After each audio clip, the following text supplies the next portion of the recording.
Yeah, from here.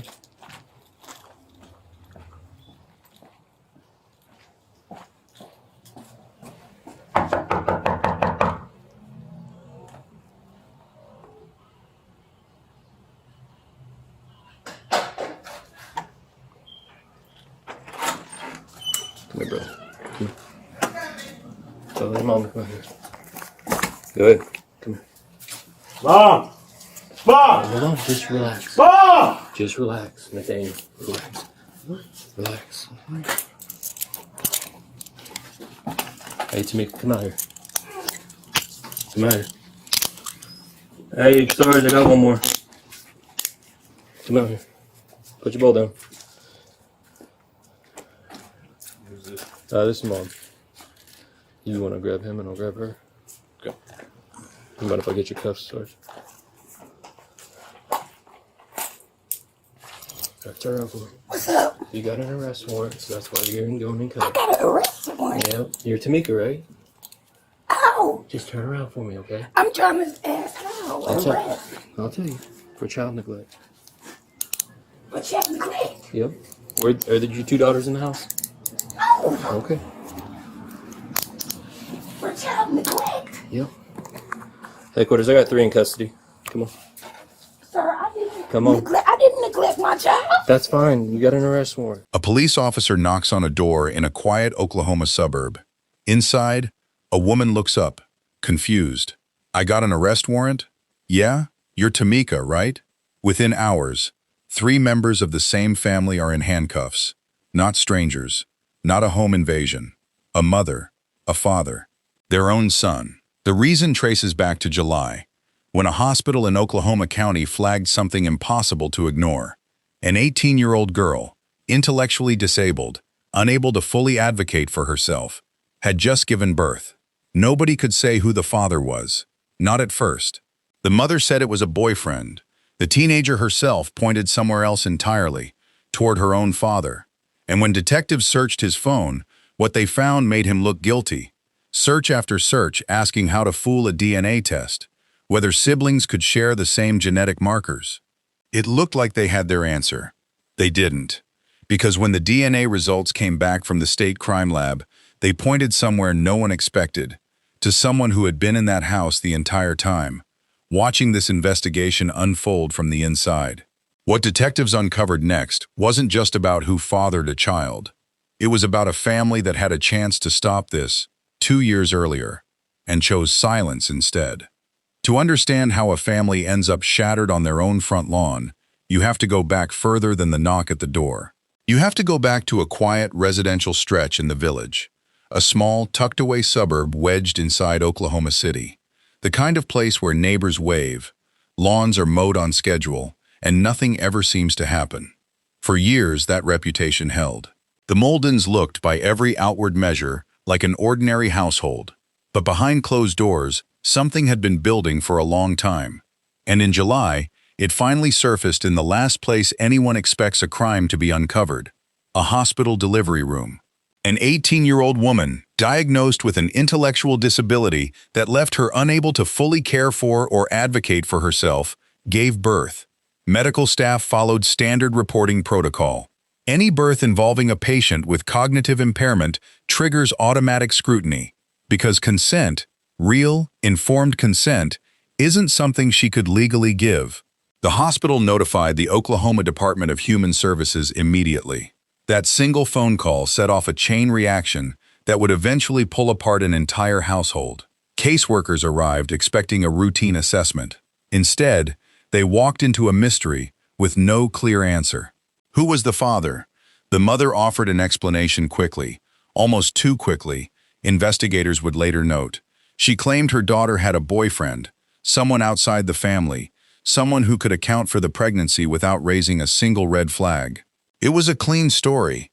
It just didn't hold up, because when caseworkers spoke privately with the new mother herself, she gave a different account entirely, one that pointed not outward, toward some unnamed boyfriend, but inward, toward her own household. She named her father. For a young woman with significant cognitive limitations, disclosures like this are treated with extreme caution.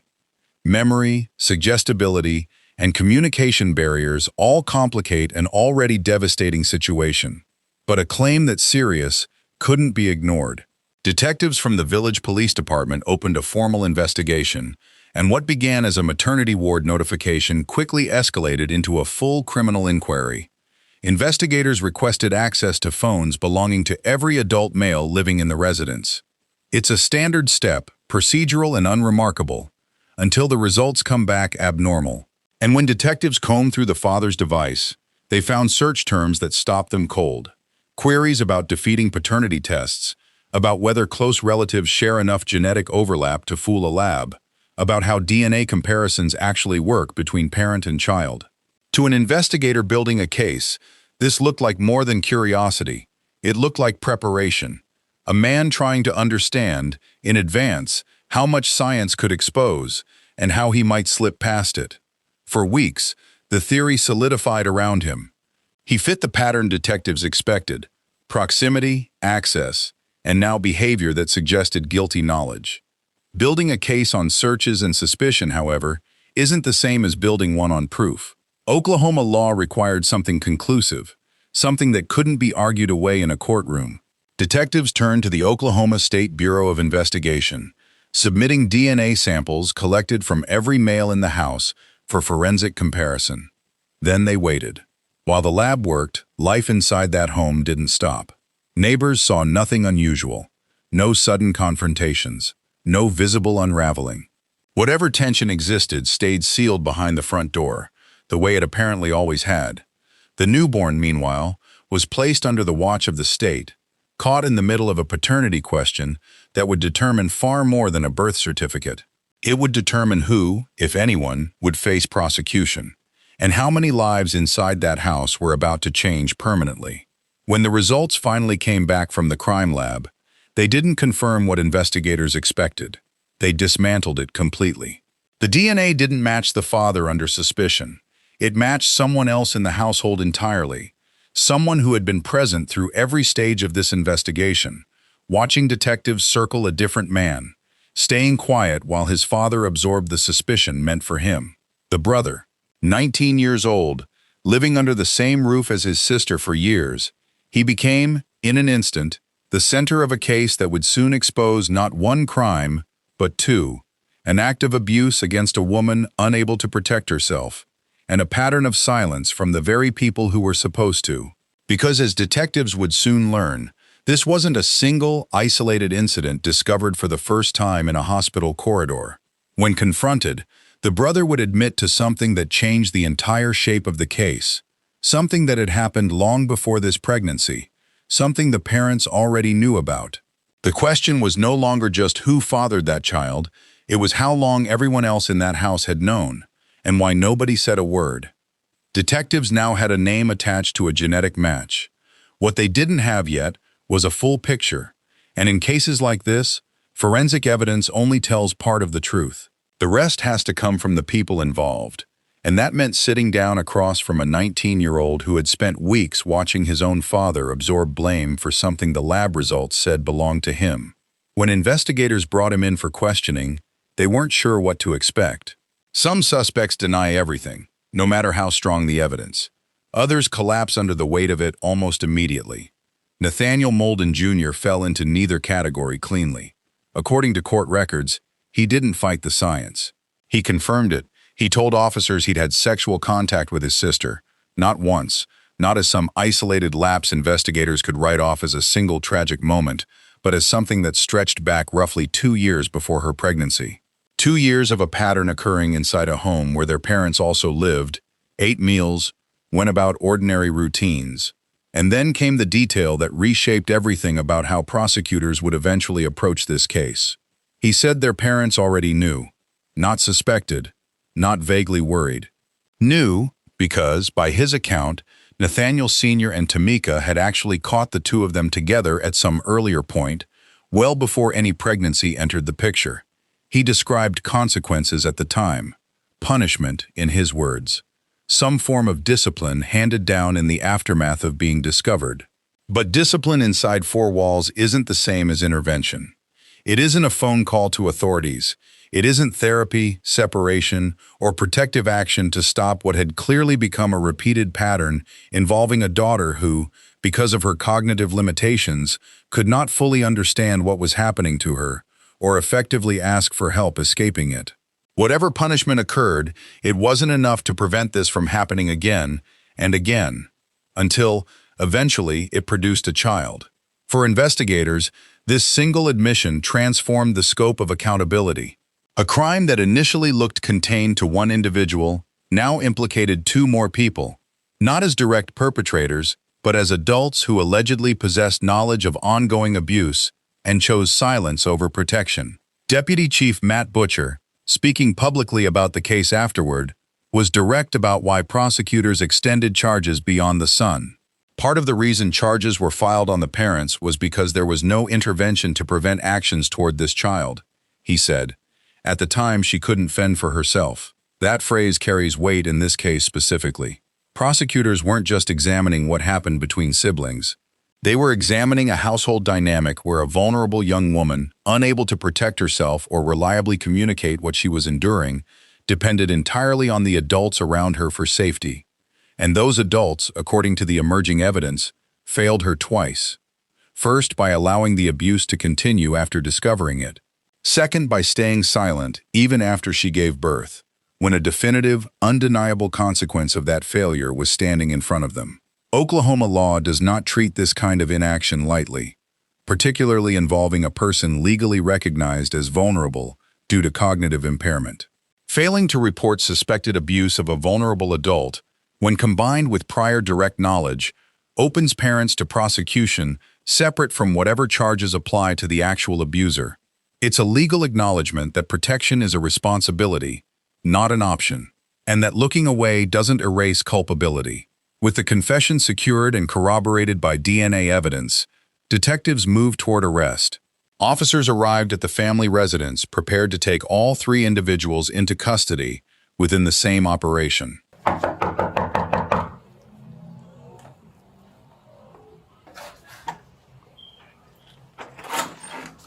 Come here, brother. Come here. Tell your mom to come here. Good. Come here. Mom! Mom! Hold on, just relax. Mom! Just relax, Nathaniel. Relax. Relax. Hey, Tamika, come out here. Come out here. Hey, Sarge, I got one more. Come out here. Put your bowl down. Who's this? This is Mom. You want to grab him and I'll grab her? Okay.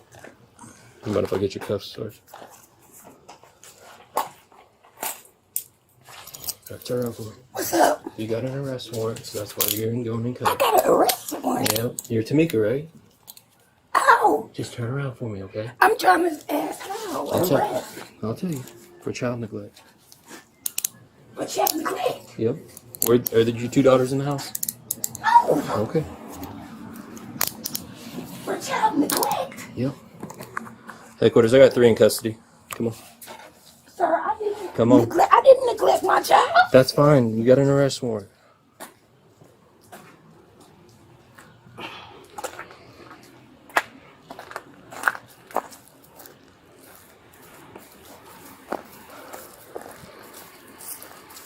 I didn't neglect. I'm not saying you did, but I got a warrant for you, okay? Got a warrant for all 3 of you, actually.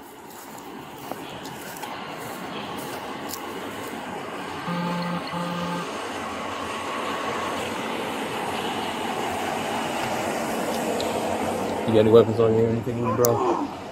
I'm not gonna check you, but I'm gonna. I just got finished talking to my caseworker. Okay. Well, these warrants are confirmed, so.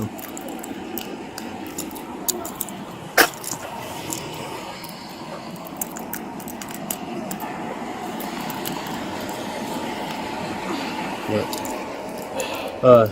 You want me to take it straight down? What? Okay. Copy. Can I get that? I need to call my caseworker. I need to call my caseworker. I'll tell you what, if you hang out with her, Sarge, I think I got an extra pair in mine.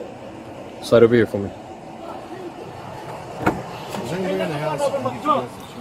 got all my money now. I'm gonna do it, brother. I told you that. Relax. And lock the house door. Okay.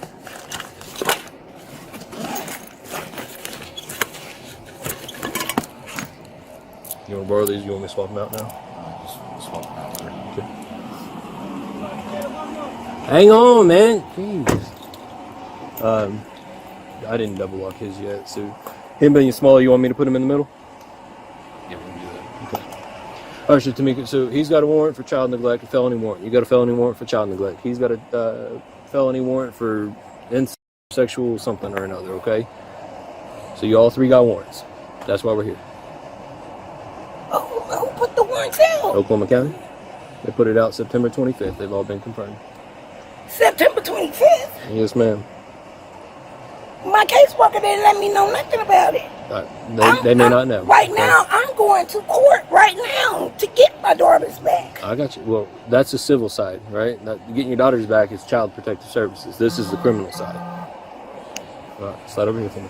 Come over here. Hey, Keith, make sure you let one up in the trunk. All my money in there. And I wasn't. You gonna lay it up and lock the door? Okay. Hey, Junior, scoot over, man. I got to put your mom in here, too. I've never neglected my child. And I'm not saying... Can you push the seat back? These seats don't go back, brother. I've never neglected my child. And I'm not saying you have, but y'all have warrants. That's why I'm not here, okay? Slide on in. See, where your thing for your leg? Are you going to be able to get in like this? Her leg messed up. Okay. Yes, sir. All right, hold on. Here's what we're going to She do. got a boot for her leg. Okay, all right, hold on. Tamika, you going to be cool with me? You've been cool this whole She time. got medication. Okay. She got medication she got to take. All right, She got a lot of Hold medication. on. She need her medication. She gonna need her medication. Senior, I hear you, all right? I'm being super cool with you guys. Unfortunately, y'all. I'm just doing my job, all right? Hey, Tamika, here. I broke my ankle. Okay, here's what we're going to do, okay? Turn around. I'm going to put them on the front. That way you can get in, okay? Okay. You left the house door There's too? somebody in there to get my boob. I'll get your boot for you. Because I can't. I got you, Hold man. on. Come on. You're walking just fine. We're not going to start this. No, it's hurting. Okay, It's hurting. Have a seat. Have a seat. Back up. She's doing it. She's not faking. Okay. She's not faking. She do it in the truck. I've been walking around all day with my boot on, Okay, hop in. getting a divorce. Come. You see this hand? We're getting a divorce today. I'm sorry to hear that, guys. And I'm on my way. I'm on my way to leave. All right, slide on in, okay? Alright, all the windows are up, all 4 doors are locked. All right, so you locked the house door too? Need help? Go lock the house door. Yeah, I Sorry, got home. it. Yeah, I got it. And then the pull up. I got you. And get up and she go in there and get her boot for her leg and her medicine. Where's your boot at? It's in there on my dress. Medicine, they won't give you a county. You'll have to get that at county. It's on the dresser. Where's the dresser? So if I walk in the door, where's it at? But she You'll got. see it. It's right there. Right as I walk in the door? In my room. Okay. My room is right there. If she don't have a medicine, she gonna have a heart attack. They'll give her medicine at county, okay? Which one's the house key? Anybody know? The plain one. This one? Yes. Okay. All right, y'all hang No, tight. is it plain? I have no idea. You tell me. Let them charge through until you get the right one. This one. I'll make sure to get the right one, okay? You get the right one. All right, y'all hang tight and we'll get out of here, okay? I came back too fast. I should have left it. I was on my way out the door. When they came. It's my child neglect. Child neglect? What do you mean by somebody neglecting them and them? Come on, it's down. Hey, Christmas It's did. down at the county. What county? What county? Yeah, he says down for the county. He said they got a felony warrant. they got a container. A felony warrant. See, we should have never came back to the house with you. See, baby, I told you should. I would have went to jail too by myself. No, we should have never came. We should have came out. I should have been done left. I was told thinking you. about leaving earlier, and I would have No, never been no, I there ain't talking about today. that. I'm talking about actually. No, it was recording. I think recording. I just got finished. Niggas strange. But anyway, we ain't do nothing. And I need. And I was just come to get my clothes. and I ain't got my phone book with me or nothing. I'll come get my clothes. Because I called Candy. No, you get a phone when you to the jail. But I don't. We're going to jail. I don't know her You ain't taking number. them but to jail. I don't know her number. For how many days? I don't know her number by heart. Teddy found what's going on. They got to detain her, hold us in jail because they think we behind and we all three working together. Yeah, he asked me, was the girl in? I said, no, they ain't in there. I just got finished cooking. Oh, the stove on? Man, He said it's a felony warrant. Did you call Ring? but We gotta call somebody. I was on the phone when Ring. I said, Ring, they come to get me. Ring know they can't get me though. What she say?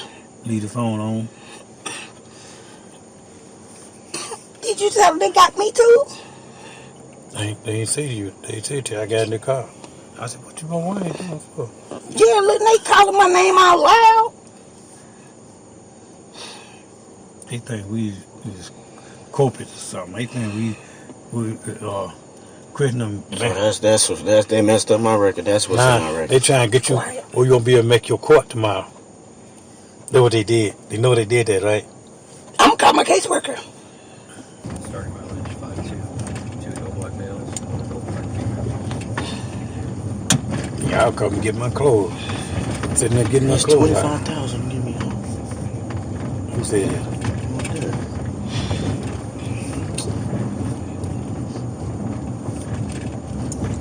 Well, they got bond on us too? Mom and Dad, you both got a $5,000 bond. Junior, you got a $25,000 bond. Oh my God. I got a $5,000 bond. Yes, ma'am. Why they got the bond like that for? For what? Are you asking what the charges are? Yeah. So parents got child neglect, and then he's got this with an adult. He's an adult. That's what a dog. It all has to do with that case the investigators were working on. Oh my God. That's what a dog. What?